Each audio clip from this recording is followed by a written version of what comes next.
One other thing I forgot. We're not doing the QR code for question and answer today. This is a topic that I don't think anybody's going to be ashamed to ask questions openly. So we will have mics. I'll be happy to run the mics around so that people can ask questions or say things. But you won't have to worry about getting your phones out and scanning anything here tonight.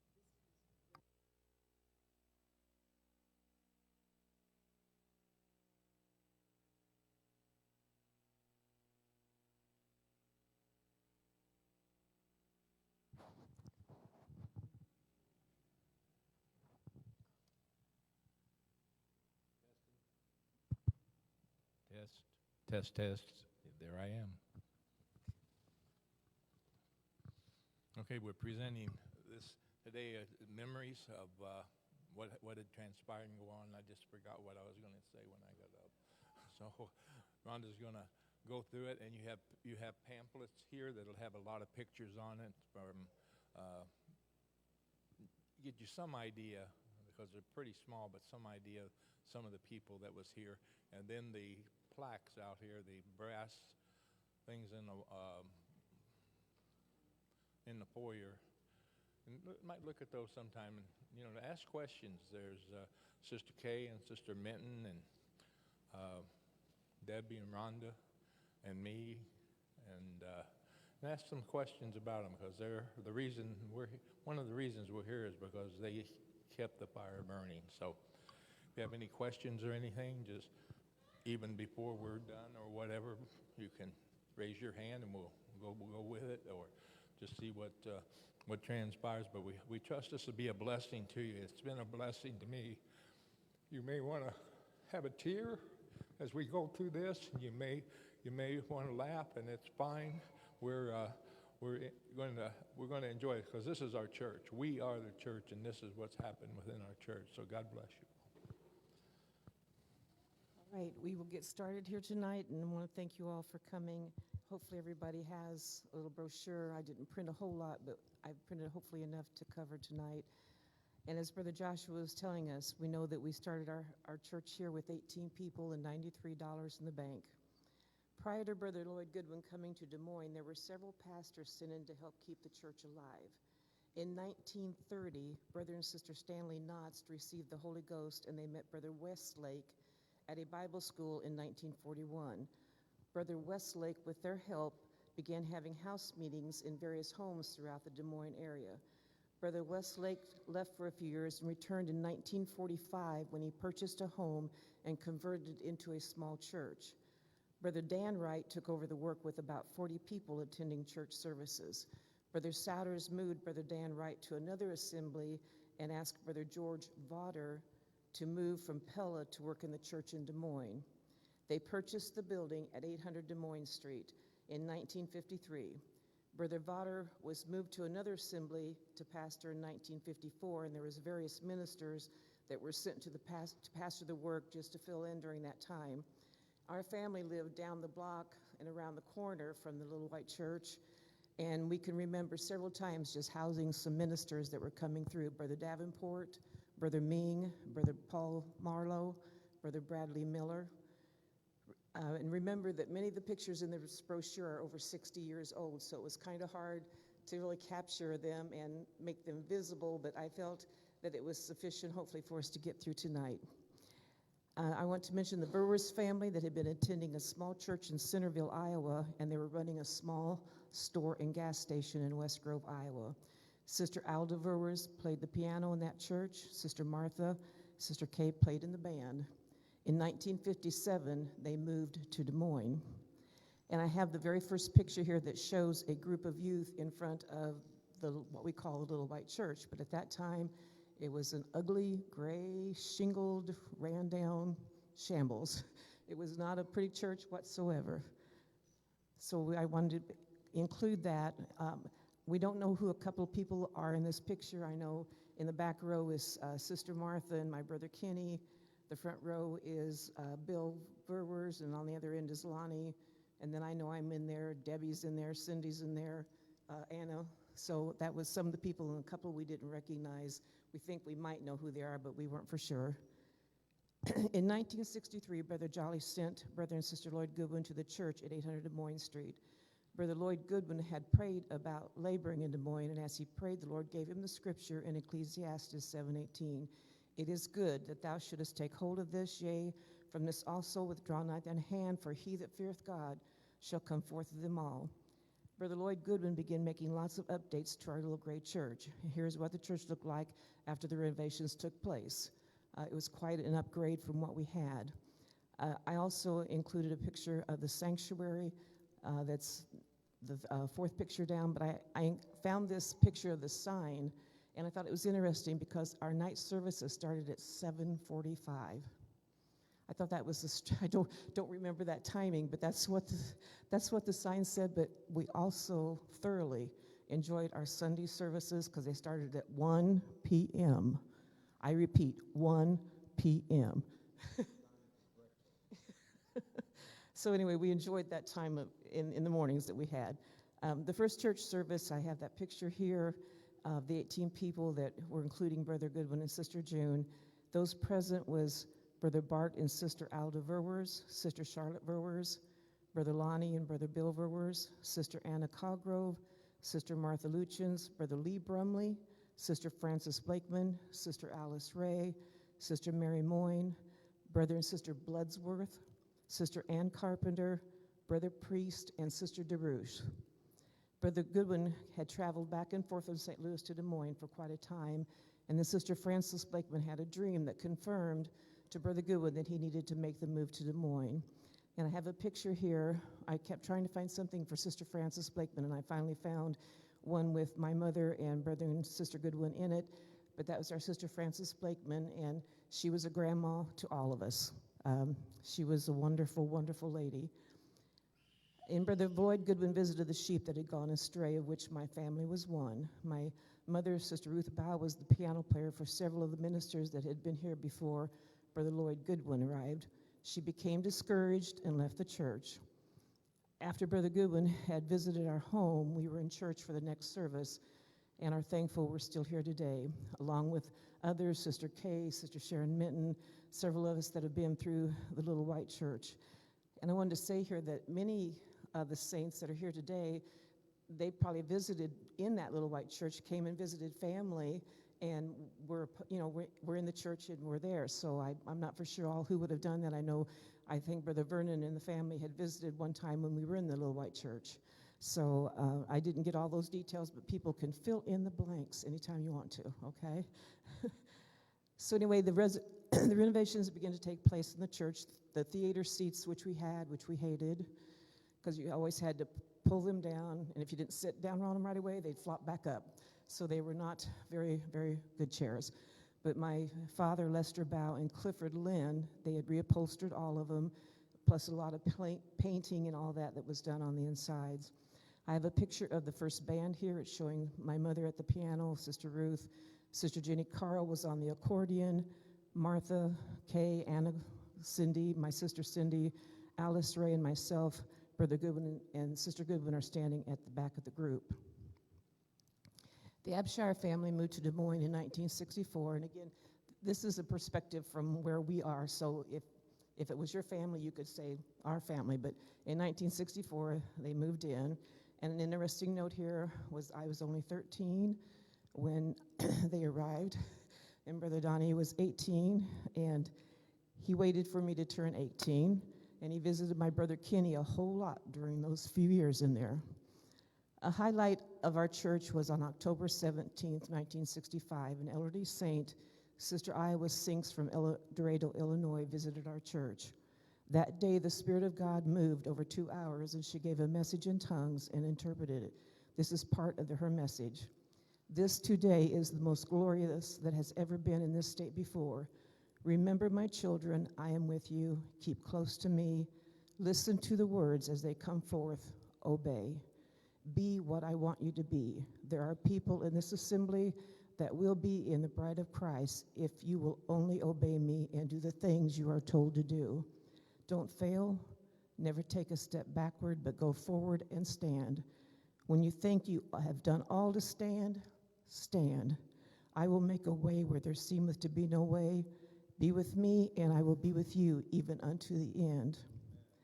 After service, Sister Sinks told several people she did not remember saying any of those things. The amazing part of this that I can remember is our church was small, and of course, back then, any kind of PA equipment or recording equipment was ancient, okay? But she was standing right in front of the pulpit where the microphone was, and that's where she gave the tongue and interpretations, or we may not have had a recording of that, and I always thought that that was really special. The next picture we have there is showing Sister Martha and Sister Mary Moyne managing our library. I think it was a combination library and office. You can see Sister Martha Luchins has a long background of library work. We as young girls would go over every Saturday to work on library books. We got used to cutting the black tape a certain size, adding it to the binder of the book, and then using the electric stylus to write the library code for the book and the last two initials of the author. We're so thankful we're more upgraded now. I need a drink. In 1966, our little church hosted a ministers' meeting. I've heard that at that meeting that Brother Jolly had taken a walk around the area. We were real close to the Capitol, and he became concerned about the decline of the area. Excuse me. My voice a lot yesterday, but Stephen said he would come and give it if I need him to. Okay. He was concerned about the decline of the area, and we felt we needed to be looking at purchasing something outside this neighborhood. Brother Jolly said the Lord would give us a better area for our church. And I have two pictures here that show the ministers at that meeting in 1966. Shortly after that, Sister Mary Moyne, she had suffered a long time with a disease, and she had passed away and left a small life insurance policy to the church. That was the beginning of our building fund. Brother Lloyd Goodwin encouraged the saints to take out certificates of deposit to begin a building fund to purchase ground out on University Avenue.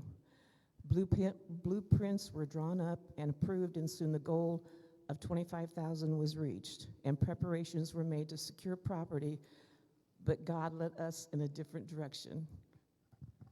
Just on this about the certificate of deposit, some put 500 in, some put 1,000. We went to the bank, we took out a loan with our name or whatever, and then we made payments on that until those certificates were paid off, and then we donate them to the church, and that was the building fund.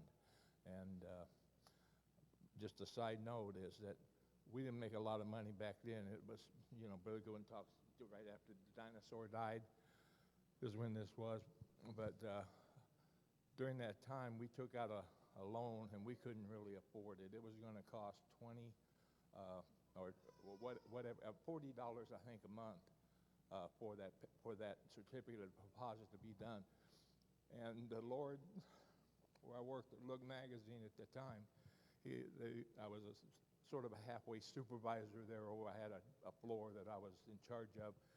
The Lord gave me 25-cent raise, and you add it up, 4 weeks, 25 cents, it comes out to about 40 if I've done the math right. So the Lord worked on that, we put in a certificate of deposits, and there's lots of testimonies over the years, but that was something that happened with me. And I do believe the Abshires and Brother Goodwin at that time lived out on the property in University where they were planning on building. And it was a lot of varmints were around. Yeah, you use your mic. Hello. Yes. Okay, where we were on University, it was a spot of ground. It was a place where we were was Brother Stanley Knotts had that house, and then there was an empty lot, and then there was another house that they bought it, and it was the parsonage. We drove back and forth for several years, and it was out by the creek, 4 Mile Creek. Anyway, we did that. I forgot what I was doing. That's okay. All right. Okay. Okay, onward. Sister Pam had moved from Arkansas to Des Moines in 1969. She was greatly involved in the church, the library, the youth group. But the precious thing about it was her father had purchased a house for Sister Pam, and several of the young girls in the church were able to live together, which made it very simple and easy for them to just be having that fellowship. And at that time, we also had a girls group that sang, and I think we had 8 of them in the group, and we were not skilled singers, but we did know how to touch the Lord. The baptism tank, I have the picture of that here. I just wanted to show that it was behind where Brother Goodwin and those men sat. This is Brother Donnie being baptized, and we love the picture that was above that with Jesus with his arms outstretched. We always just thought that picture was just beautiful. And then again, we have a picture here showing inside the sanctuary, a group that was taken. And then we also then have the picture that was of our last service there on the outside at 800 Des Moines Street. And I'd like to mention a few special people that down through the years that stayed on the job. And in my opinion, we have what we have today because of some of the saints that came through and worked for the Lord. And I have here a little, I have here something that we're still using today. These little ceramic bird, they were made by Sister Bertha Bishop, probably around 1969, 1970. We are still using them today. She was a very skilled craft lady, and so all that gold on there, or whatever you want to call it, was hand-painted. Seems like I remember us helping her do that, but I can't remember for sure. So here. She was faithful in the church till her passing in 1998. In the early days, she would walk to church. She even hitchhiked on snowplows to be in service. She turned 60 years old, and she taught herself how to drive because she wanted to drive to church. Another interesting saint in the Little White Church was our Brother Brumley. He gave information to Brother Lloyd Goodwin about a church for sale at 6th and Clinton. He could quote poetry like none other, and it was not short poems. He would be on his feet for a good 10 minutes, just verse after verse after verse, and he would never fail. Every time we'd plan a meeting, we'd be taking up the food offering. He'd always want to bring the onions. That was, he always said, I can beat that price. And then I don't want to fail to mention Sister Marion Johnson. Sister Marion Johnson was an aunt to Brother Steve Wilkinson from the Kankakee Assembly. They lived in Rockwell City, and they would drive 2 hours every Sunday morning for her to be at church. She knew her scriptures, and every Sunday her testimony would ring out in the congregation. She was always thrilled when the high school basketball championships were held in Des Moines, not because she went to the games, but her husband Milo did. So that meant she could be in all 3 weekend services, Saturday night, Sunday, and Sunday night. As you can see, this went on for years, and at the time we were building this building in 1979, Milo decided to retire, sell the farm, and move to Des Moines. She was at church cleaning every week, and by that time she had to be in her 80s at least, I would say. But we had a very clean church because she loved to dust, and that's what she could do. She could dust. One more saint I want to remember is our Sister Charlotte Verwers. Time won't allow me to talk a lot about what she did for our church, but I wrote her a poem in 2002, and it says, a tribute to Sister Charlotte Verwers. A precious saint who lived her life centered around God. She never wavered as on this road she was trod. Before 800 Street, she was there, praying to God to send us a pastor, someone to care. When she heard Brother Goodwin speak, she knew in her heart this was the one she did seek. She was many things to many people, but had a calling to help the feeble. Her home always open, a haven for those in need. Do you remember when she took your family in to feed? Which she did a lot of people. A modern-day Dorcas to Brother Goodwin's ministry. He often said, no one has been a greater help to me. From a young child, I remember her teaching our Sunday school class. Looking back through the years, it's been a memory that will last. Though some might say her journey's been long, she'd smile and say, praise God, and start humming a song. A scribe she's been down through the years, recalling people, places, and events very clear. Oh, to read her journals would be a pleasure. Within those books are untold treasures. We're going through with Jesus, we're going through with him, is a song she wrote. It's a true picture of her walk with the Lord right down to the last note. As she lived faithful to God in every way, He'll be faithful to her at the close of her day. Sister Charlotte, you'll never be forgotten. We're your family. Rest a little while, and we'll see you again to live eternally. Brother Goodwin, Lloyd Goodwin, wrote several books during his first years in Des Moines, and that led us to start a tape ministry. Around 1967, we began duplicating the tapes of the services for people that requested them. Another family in the church I want to share some information about is our brother and sister Minton. Brother Jim Minton led a very interesting life. He was born in Illinois and during his early years attended various churches, even though his parents were not involved in church. As a young man, he felt he was being called to the ministry, and he chose to go to Central Bible College in Minneapolis, Minnesota, where he met someone named Sister Sharon Tucci. After marriage, they formed an evangelistic team that traveled playing their instruments and singing. In 1969, he came to Des Moines with a partially blind young man. One evening, the blind young man was out walking to try to find a church to attend. He walked up to the sign at the church at 800 Des Moines Street, and an usher asked him, "Can I help you?" And so he went into the service that night, and when he got back to the YMCA, he told Brother Benton, he said, "I found a church just like home." The young man moved to another state, but he was used of God to lead Brother Minton to our church. Brother Minton had a half-hour broadcast on KDMI here in Des Moines, and during that time, several of us young girls were privileged to sing. We were on the radio. we would just get together and we'd sing on the radio, and we thought that was quite great. But again, we don't know if anybody was even listening, but we enjoyed it. We sing a song, "Have You Tried Him? Do You Know What the Lord Can Do?" This song was written by my Aunt Jenny. She wrote several songs, and she had a gift to tell a story in verses. This chorus was truly a picture of how she lived. She tried the Lord many times, and He never failed her. Now for the rest of the story about 6th and Clinton. As the church grew up plans to build out on University Avenue, Brother Lee Brumley let Brother Goodwin know about the church for sale at 6th and Clinton. We made an offer on the property, and if I remember correctly, the congregation that we bought it from was pretty sure they were going to get it back because we were too small of a group to really pay for it.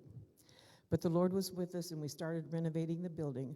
The first service was held in July 1970 with approximately 90 people. My father, Les Bow, and I have a picture of him here, was painting the outside of the building and fell and broke his arm in the process. So he was laboring. But we also have a picture here of the front of the church there on the corner of 6th and Clinton, and then also a picture of one of our last services there of the congregation at 6th and Clinton. During these first years at 6th and Clinton, the tape ministry grew tremendously. Brother Larry Ellison, along with others, spent many hours filling out the tape requests. I can remember Stephen when he was just a baby, and we would be bundled up in the duplicating room. It was above the sanctuary over in the corner. It was not heated in the winter, and we would be in there duplicating these tapes and cassettes. It was very, very cold, but we were thankful to be able to work for the Lord. And I do have a picture of that duplicating machine. I think it had erasers and a bunch of different things. I don't remember. It was very old school at the time. So in 1975, On the tape duplicating, we had cassette tapes we duplicated and sent out. We had reel-to-reel tapes that we duplicated and sent out, and then we get them back on the ones around our church. And then we had an eraser that you could erase them and then use them over again. And spent quite a bit of time over there of an evening, generally, sending these tapes out. And there's people that are in the church tonight, that receive tapes from that duplicating room. We thank God for the opportunity we had to work for the Lord. And there's people here that were touched by that. In 1973, Brother and Sister Good made a trip to Israel to see if the Lord would grant them a door of utterance. That was the beginning of us reaching out to other nations. In May of 1974, Brother Lloyd Goodwin and Brother Voorhees made their first trip to India. Brother Swain was in those meetings, and the Lord opened their hearts to his message along with Brother and Sister Brian Anant. In 1975, they returned to India, and on this trip, they met Brother Yaswadian Sinji, who was the minister of a congregation in Pune. Brother Goodwin and Brother Voorhees made a trip in 1977 to Canada and opened the work there in Toronto. In 1978, Brother Goodwin made his first trip into Africa, and now we see the results of those trips, and we are blessed beyond measure with our ministers and saints overseas. Another member of our church we want to recognize is Brother Delbert Luchins. To show you how God works, you remember the story about Brother and Sister Minton moving from Minnesota. Connected to this story is our Brother Delbert Luchins. After seeking for the Lord in various churches, he one day met a man named Simon Tuji, Sister Sharon Minton's dad. Sister Sharon Minton's mother showed up at Brother Delbert's house showing him an invitation to a meeting in Des Moines, Iowa in 1973. As he held that invitation, the Spirit of the Lord was so strong he knew he had to attend that meeting. In 1974, Brother Delbert moved to Des Moines, married Sister Martha Verwers, and is still a faithful member in this church today. Our next picture there we have of Sister Alda Verwers. I have this picture here out of place. It's out of the timeline for a reason. Sister Alda was a very big part of the church at 800 Des Moines Street, but she did something incredible at 6th and Clinton. Brother Lloyd Goodwin was considering starting a parochial school at 6th and Clinton in 1974. I was there that first year, and I can still remember it because I was with a child and I fainted in opening exercises. So those are things you don't forget. The opening of the school was quite an undertaking, but I was privileged to work with Sister Alda Verwers, which was an extraordinary teacher. Sister Alda had been working for Look magazine, and when Brother Goodwin needed a licensed teacher, Sister Alda went back to college at the age of 59. She was certified in our school, had a licensed teacher. We read about the patience of Job in James. Let me tell you, I've been with a real-life person that had enduring patience.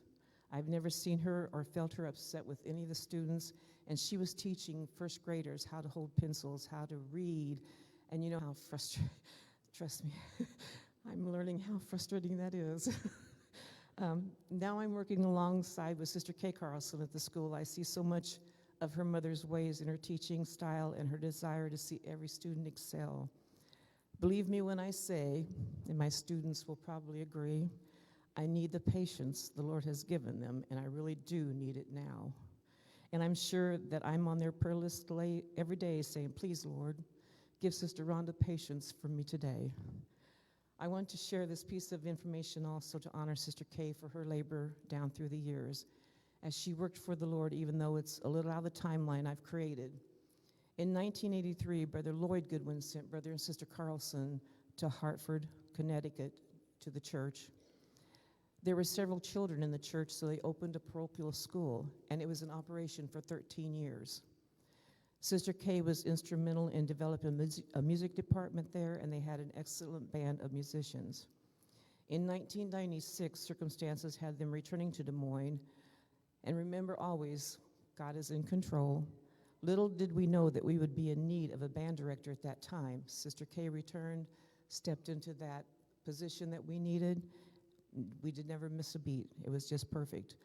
And little did we know that we would need one when she was coming back, but the Lord knows what he's doing. She played her trombone in the band for many, many years, and as the need grew for a teacher in our school here, Sister Kay stepped up and is still teaching today. I've been told she worked nights as a CNA and then would work all day at school. Truly a blessing to our church and school. Another interesting story, and I didn't ask permission to read some of these people's biographies, but they were in the book, the testimony book. So Brother Charles Webb, if you don't mind, I would like to talk about you just a minute. He was raised a devout Catholic and served in the military, and he visited a church in Jacksonville, Florida, where something really grabbed his heart and changed his life. He moved back to his home state of Iowa and was working at Venetian Iron Works. His co-workers told him to steer clear of one employee who was a Christian. Intrigued, he sought that person out, and it was our Brother Delbert Luchins. During the conversation, it was asked if we came from Brother Souter's people. In 1977, Brother Charles Webb found his way to our church. His testimonies down through the years about how he grew up with Catholic doctrine and how it compared to what we now have was always interesting because we were sheltered and didn't know a lot about other religions. So to me, this was always very interesting. God truly worked a miracle in his life. I have a picture here of a fellowship meeting that we had at 6th and Clinton in 1976.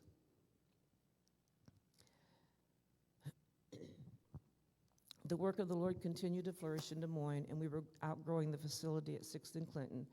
A bid was made on 7.5 acres at 72nd and Meredith, and it was accepted. Brother Charles Coggrove was a licensed real estate agent. He helped us to sell our homes and find homes closer to the new property. During this process, we gave a portion of the equity to the church building fund. The 300-member church reached over $1 million by this method, and so the building began. The plans that had been drawn up for the church on University Avenue were tweaked, and I believe they were enlarged with square footage for this proposed building. The ground was broken in April of 1979. The footings poured in May. Steel began to be placed during September. Storm and sewer lines were being put in at the same time the steel was being set. There was some real good pictures of our brothers down in the mud, but I couldn't get a good picture of it to put in here, but they were in the mud, okay? Really in the mud, yes. No, oh. I was one of them that was in the mud. So let's see. I have a picture here, which Sorry. I was one of those that was down in the mud, but I was also one of those that was up here on the top. If you can, move your neck. Look up there. That's really tall. I went up there 2 times while we were building this building. The first time, they broke for lunch, and they let me come down 15 minutes, climb down 15 minutes earlier than everybody else, and they still all beat me down. The second time I went up, we were working up in there, and I rode a crane down, and I was so happy for that crane. And if you ever been in mountains or whatever, that's a journey for somebody that believes the scripture, and Brother Orlander used to say it all the time, "Lo, I am with you always." I did find this picture of Brother Nathan and Brother Lander where they assembled these ceiling tiles on the ground, and then the crane would take them up and put them in place. Let's say that our husbands were almost non-existent during this 18-month build. We saw very little of them. If there was a need in the home to be fixed, you just worked around it because nothing was going to be done. I did ask Brother David Gill if he would send me a picture of his mom and dad, Brother Charles Gill from Kingsport, Tennessee. He was very generous to give of his time to be our general superintendent for this construction property, and he was working with very, very, very unskilled people. I said, our brothers had a heart to build the wall, but we lacked the knowledge to do so. September 1980, and we were holding services in this facility. During our first convention, we witnessed a brother with muscular dystrophy rise from his wheelchair and run around the church. The second phase of the building project was the $1 million 22-unit apartment complex, which began in 1983 and was finished in 1987. The church was paid off in its entirety in 1990. The third phase of the building project was the $1 million multi-purpose education facility that was completed in 1993. Some of the saints I want to share with you that I believe by their labor and love for the church, we have what we have today. And while I had to be real selective in making room for some things, I could have added so many more pictures to this, but I did find, and I wanted to put a picture in here of Sister Matilda and Brother Orlander Goodwin. Not only are we thankful for their offspring, but Brother Orlander had a way of testifying and telling a story that just came alive, and I always appreciated him doing that, where you would connect it with a message and he would just give us that experience. During our prayer meetings, I can remember Sister Matilda, I probably had a small baby at that time or something, because I could always remember her holding the children. And it's not that she ever said too much to us young people, but she was just there, and she was such a witness just by being there, and this gentle spirit. She truly was an example. And then I want to talk about Brother Nathan Goodwin and Sister Josie. He was skilled in many areas, as we know. He was quite a musician on the trombone. During one meeting, several saints decided to attend the meeting, and that left me on the piano with Brother Nathan on his trombone. And we had service. We did. Brother Nathan wired the air conditioning at 6th and Clinton and designed the way to build the ceiling panels in our current sanctuary. His interesting take on life is unparalleled to the fact that his phrase, "It takes more muscles to frown, so smile, so you don't wear your face out," was made into a song.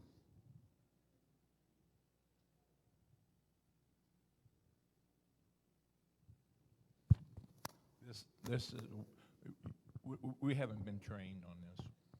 Do I need to hold this? I got it. All right, you ready? Yep. It takes more muscles to frown, so smile a while and give your face a rest. If you frown, there's no doubt you'll wear your face out. So smile, smile, smile. It takes more muscles to frown, so smile a while and give your face a rest. If you frown, there's no doubt you'll wear your face out. So smile, smile, smile. I am so happy to be here with you all. I sang that to Brother Nathan prior to him passing away, but he really he really enjoyed that song, okay? And it was truly meant for him. One of the special people that I want to recognize is Sister Rose Holt. I have a picture of her here. Just a little tiny lady, petite, but at the age of 74, she moved from South Dakota to Des Moines. And so can you imagine somebody's 74 just picking up, moving many, many miles away? But in 1999, at the age of 84, she went with us on a trip to Africa. We stopped in London and were sightseeing. I was going to check on her to see how she was doing, and she was so far ahead of me I couldn't catch up. I was 49, and I couldn't catch up with her. She outwalked all of us. I mean, she was just this amazing creature. She really was. We will always remember the story of Sister Pearl Mercer, and I asked Brother Bill to help me find a picture of her and that chicken hawk that fed her family that fell from the sky. She was in our church for over 20 years and passed at the age of 89. She had the most amazing, graceful way of rejoicing in a dance when the Spirit fell. It was just, you just have to see it. And then I have my brother Kenny here. I'd just like to give honor to him. My brother was dropped as an infant and suffered a brain damage. He couldn't read, but he had a memory that surpassed anyone I've ever known. As children, he was not able to cope with us, so he was sent to live with my Uncle Bob and Aunt Jenny in Phoenix. Long story short, they ended up in Des Moines at the Little White Church. My reason for bringing Brother Kenny up is because he had a heart to work. He wasn't fast. He was a plodder.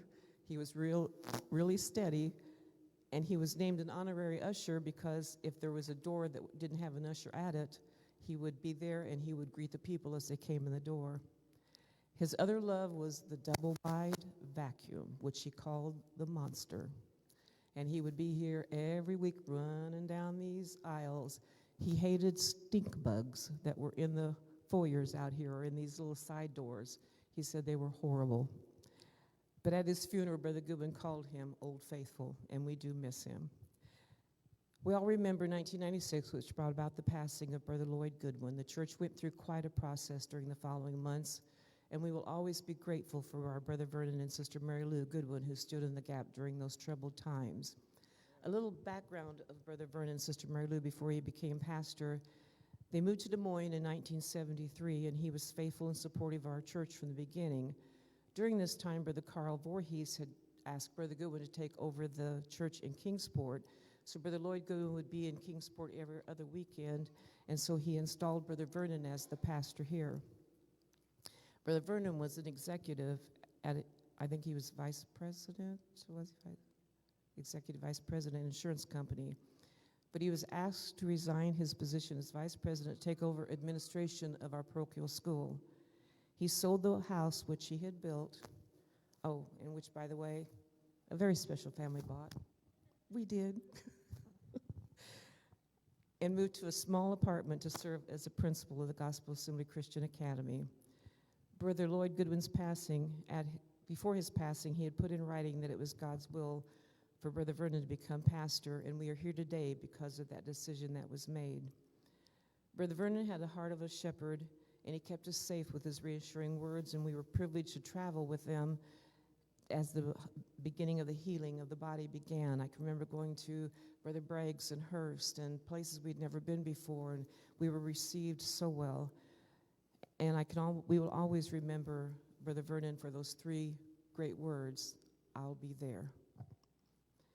During this time, Brother Vernon was used in reaching out to assemblies, and we began to come together, which was such a miracle in our eyes. While Brother Vernon's ministry may have been short, he truly was used by God to help bring about the healing of the body, and he made sure that we were a part of it, which is a blessing. A few days before his passing, he told the church that he felt it was God's will for Brother Glenn and Sister Pam to pastor the church. The situation with Brother Vernon and Sister Mary Lou, as we traveled with them after Brother Goodwin's passing to several churches around. And we visited churches we'd been in before, or new churches, new people. And that was the beginning of my and Rhonda's time of going around to churches in this fellowship. Not that we had a lot to say or a lot to do, but we just wanted to places that we'd heard of and been in that was a part of the body, to know that the people in Des Moines weren't strange or weird or different. At least one of them wasn't. So that was the beginning. And during that time, we've traveled to about 70 different churches. Several of them, many times we've been to, but I felt like the ministry, or what I had, it talks about you'll have prophets, pastors, evangelists, and then it helps and governments, the scripture says. And I feel like what our responsibility was to be a help in opening up the healing and helping with the healing of the body. And I attribute that to Brother Vernon and Sister Mary Lou when we traveled with them, that 18 months or whatever, that it was a blessing to be in the car and be with them, and then to go around. It started us on that journey, and 70 churches later, we're here tonight.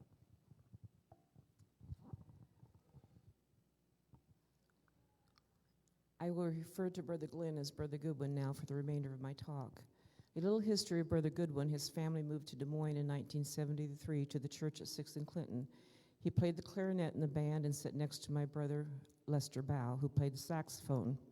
I've been told by a reliable source, Brother Goodwin, that they weren't always attentive during that time, but they did become very close friends. While college was frowned upon after his high school graduation, Brother Goodwin did go to a community college and earned an associate degree in respiratory therapy. In 1979, he began teaching health science at Des Moines Area Community College and finished with a Bachelor of Science degree. Brother Goodwin was then asked to consider going to law school because it was thought the body of Christ might need a lawyer in the years to come. He applied to one school, figuring if it was God's will, he'd be accepted. Drake University not only accepted him, but they gave him a partial scholarship, which was a blessing because he was working full-time as a teacher and then full-time going to school to become a lawyer. The 3 years that followed were extremely hard on him and his family.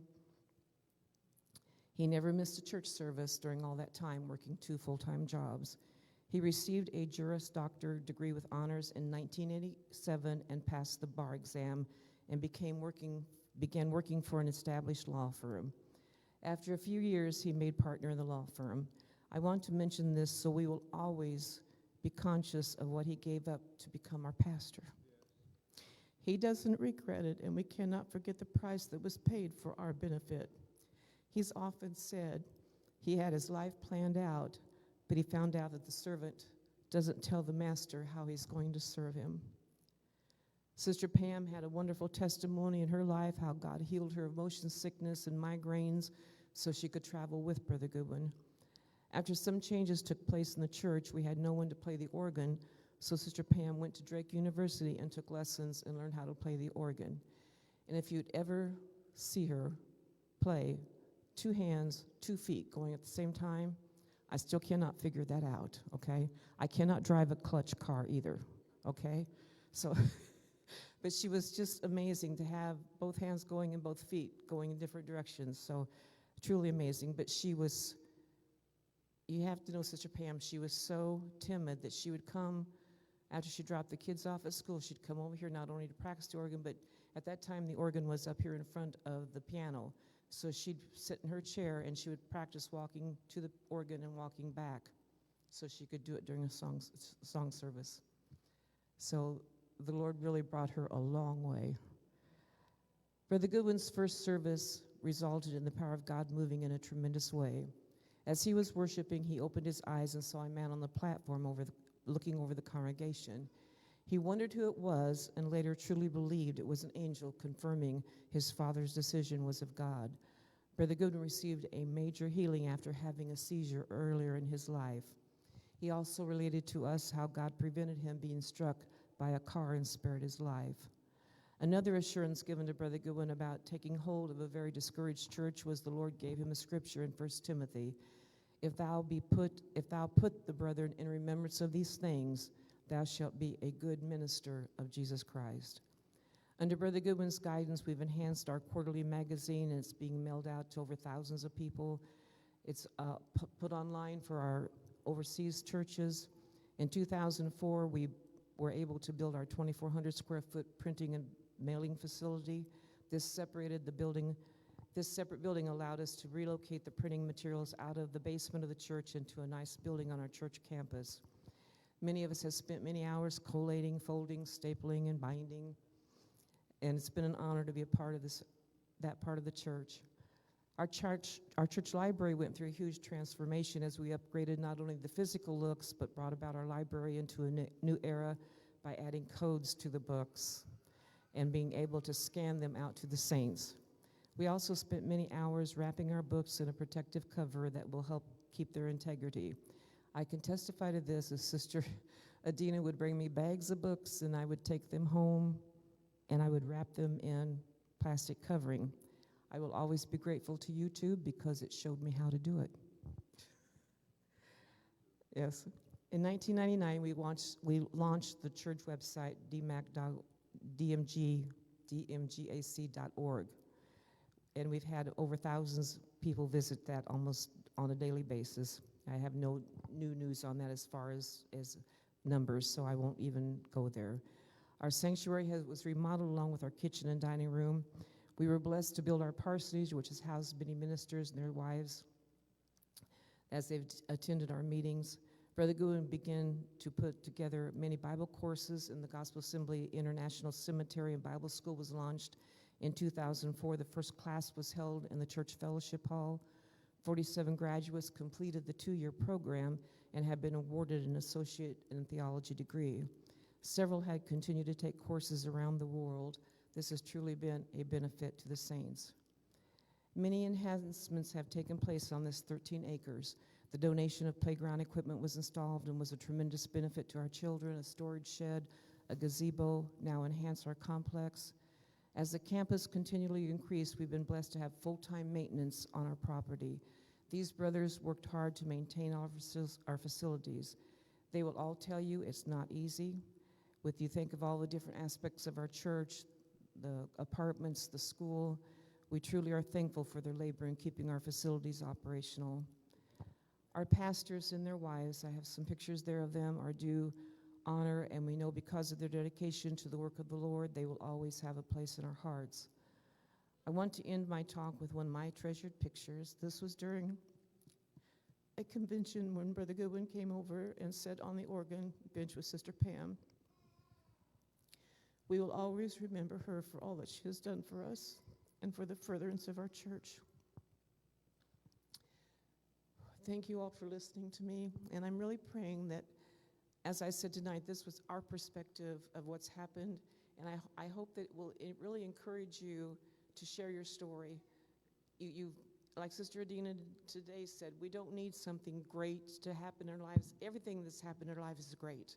We sometimes feel like we're maybe lost out on something, but we have not lost out on anything. The Lord had every path, a different path for every one of us. So I'm hoping that you would be encouraged to let Brother Josh and Sister Haley know that I would like to give you my testimony or my experience of how I came to the church and what that involved. I would really appreciate hearing that. And so I wanted to leave you with this. We appreciate every step that's been traveled since 1954. Always remember, it's not the building that's the church. The church isn't where we meet, it's who we are. And we've heard our pastor recently say, we don't go to church, we are the church.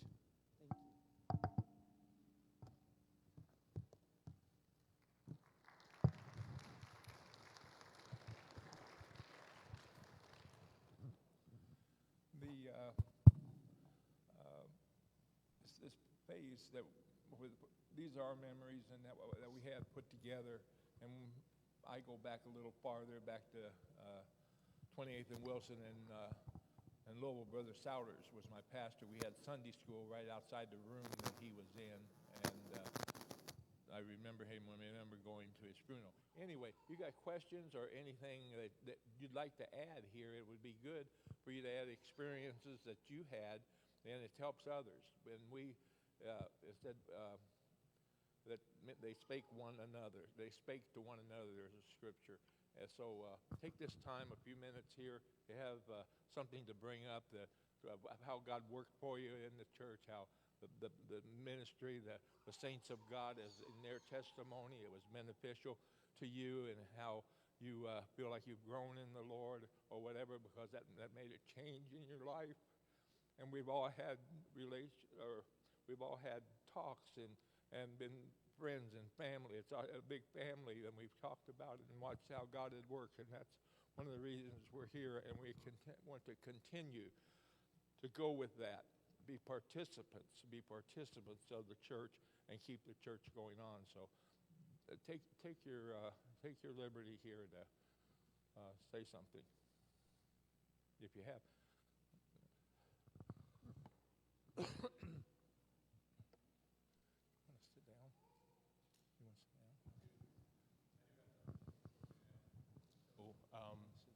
I haven't been around as long as the two that are talking, but I have been around a minute or two. So,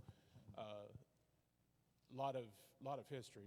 There's some that I have heard, some I haven't heard coming out of this. In just this short presentation, we're not going to be able to thank or acknowledge everybody that's actually been a truly benefit to this assembly.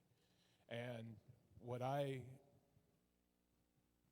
couple of the things that I appreciated about this was she brought back a couple memories, but Sister Marion Johnson used to live with my Aunt Carol, and we would go over and she would babysit for us, Carol would, and we just got to be with Sister Johnson and just be able to talk to her, begin to ask stories, do different things, and I thought that was just such an amazing thing. Am I right?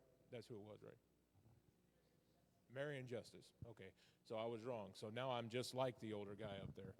But what I am appreciative of is that the older saints that we have, the history that they have, getting to sit down. I remember Sister Charlotte, just some funny stories that we had in 6th and Clinton, some different things that transpired with her.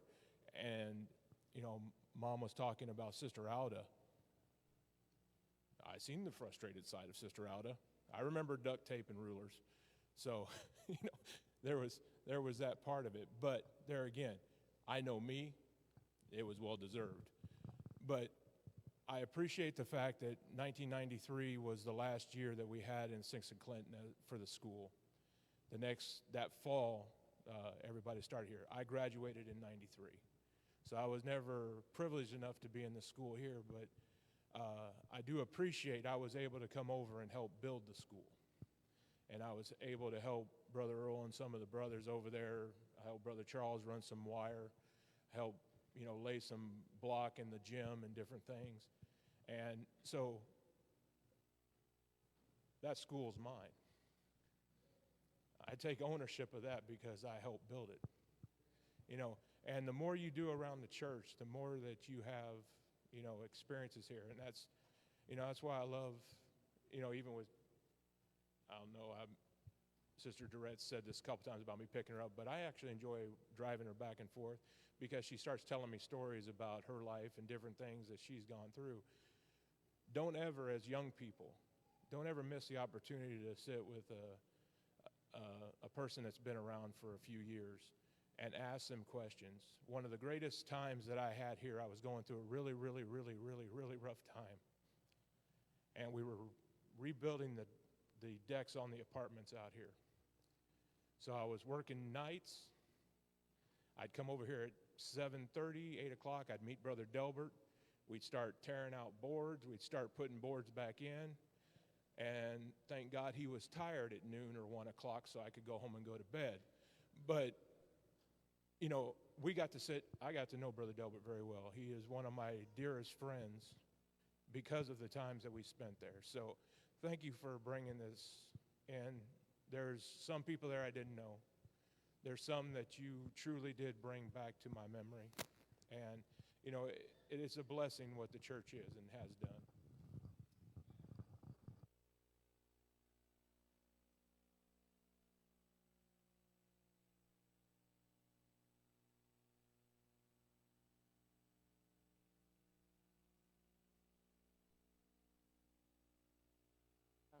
Brother Vauders and them when they came back to the Little White Church when he first came to be the minister. When Sister Vauders was 90 or 86, I think it was, she lived in St. Louis with her son, and she moved back here to Des Moines.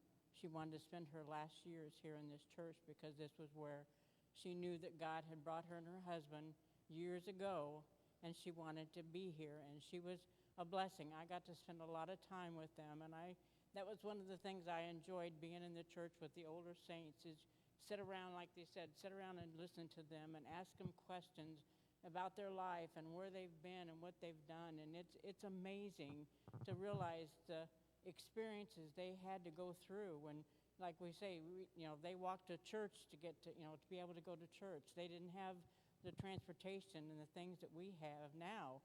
And they had things that they had obstacles and stuff they had to get through to get even to a church or to be around God's people or whatever. So it's just really, to hear their experiences, it's just life-changing for you because you step back and you think, wow, how could anybody come through that and do what they've done, and they made it through to the end, and God give them their desires to be back in the church and be with God's people before they said their last breath. It's just really, and me, even myself, being, away from the church for a while, it's like the Lord's given me a chance now to be back, and I get to work in the school with the children, getting to know them after seeing their parents grow up in the church.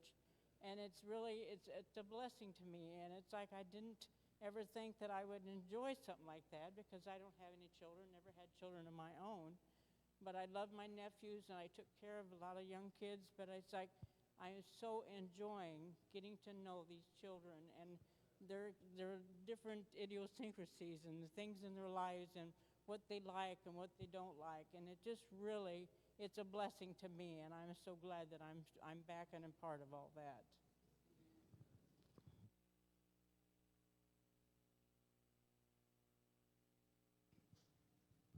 About Sister Charlotte, I remember hearing about Sister Charlotte even coming before I came to the United States, but it was nice to get to know her. And when I got here, I lived upstairs and she was downstairs. And after everything that happened, she told me one day, she said, would you want to, I would like you to be one of my pallbearers, because she had a few other people there, but she said they all left. And I said, sure, I'd love to do that. So it was 7 years later she passed, and Brother Glenn approached me and he said, Sister Charlotte wanted you to be one of her pallbearers. I said, oh, she told me that 7 years ago or 6 years ago that she wanted me to be her pallbearer. But one of the things I did, because I lived there, I was the only one upstairs and she was downstairs. Every time I stop by, I'd come down, I'll always check on her. And I'd take her to the grocery store sometimes whenever she needed to go. And I remember one time we went to Fairway, and she was telling the cashier, she said, this is my son. And the lady looked at me and looked at her and says, so is he adopted? And she goes, no, he isn't adopted, that's my son. But she was adamant about it, like, no, he's not adopted, he's my son.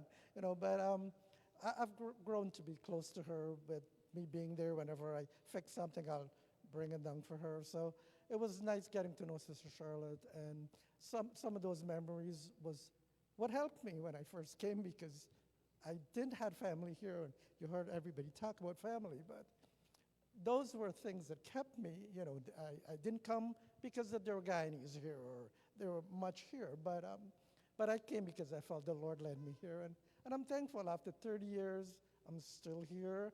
I was telling someone I came with a full head of hair, and I was much skinnier, but I've lost the hair and I've gained some weight, but I appreciate the 30 years I've been here, and I pray that the Lord will continue to keep me again. Praise God.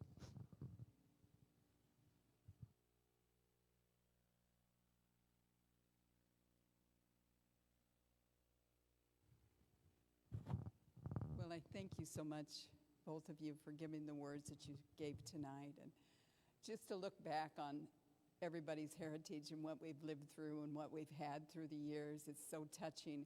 And Sister Rhonda, when you talk about your brother, I was over cleaning for a while, and there was one person that always showed up, and it was your brother, because he loved the Lord and he loved the house of the Lord.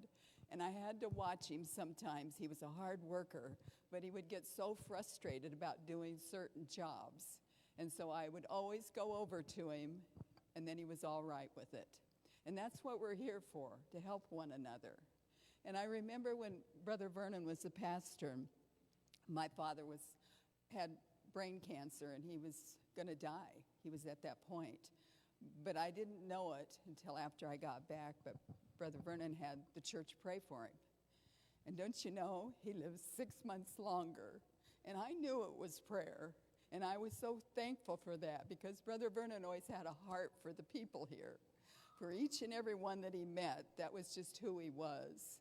And I'll never forget it when Brother Lloyd Goodwin talked about each one of the sisters, the younger ones, to go sit with the elderly sisters.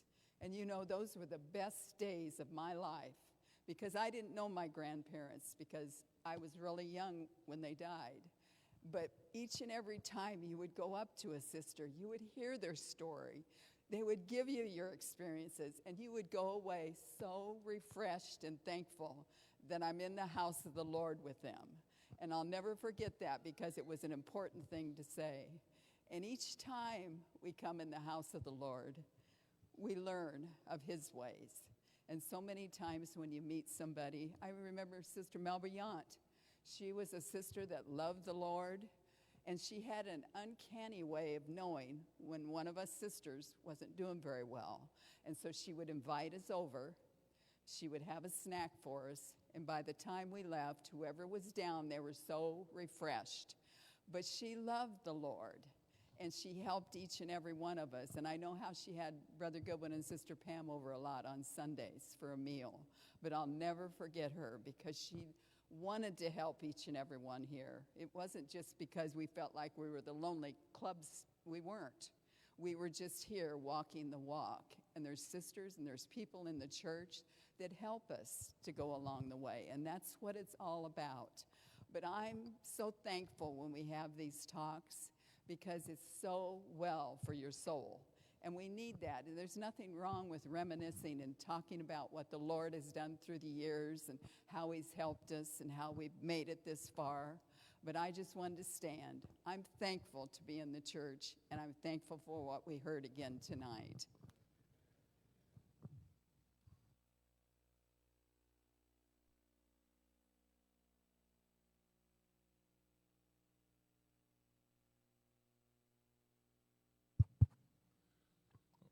as I was sitting there and listening to Stephen and the ones that have spoken, that we could go the rest of the year on a Sunday night and having someone talk like Rhonda did, maybe not go through the history, but your walk, your plan that God has led you through, and share that with the saints.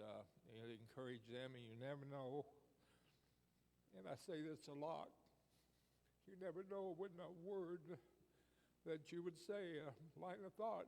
I don't know why I said that. I don't know why that came into my mind and that, but I feel, and they say something, it's exactly what someone needs that was struggling or had a question or whatever. So we could go on, and our journey that we've trod, we all have testimonies that we could use, and it could be beneficial. I guess what we'll do now is I'll get the basket and we'll. I asked Sister Carlson if I could say this before, and she kind of, I don't know if she gave me a true yes or not, but Wednesday at chapel, she gave her story of her life, how she came to the church, how her path that she had to take. And she told the children that she doesn't care for public speaking and that it's hard for her. But I tell you what it could do for you if you will try it. That night, she had a dream. She had a problem. She was in President Trump's office discussing the problem with him. Yeah. So anything is possible, people. Anything is possible. She went to a higher power, not the one we go to, but. I want to make just a little announcement. There's from Brother Robert Chaper's passing. There's some clothes and shoes and a lot of several different things, some books and that back here in the dining area, and you're free to take them, is my understanding. So I guess why don't we pray here? Ask the Lord to thank the Lord for being with us tonight, and those that will be traveling, going to the meeting, that they'll be safe. So. Why don't we pray?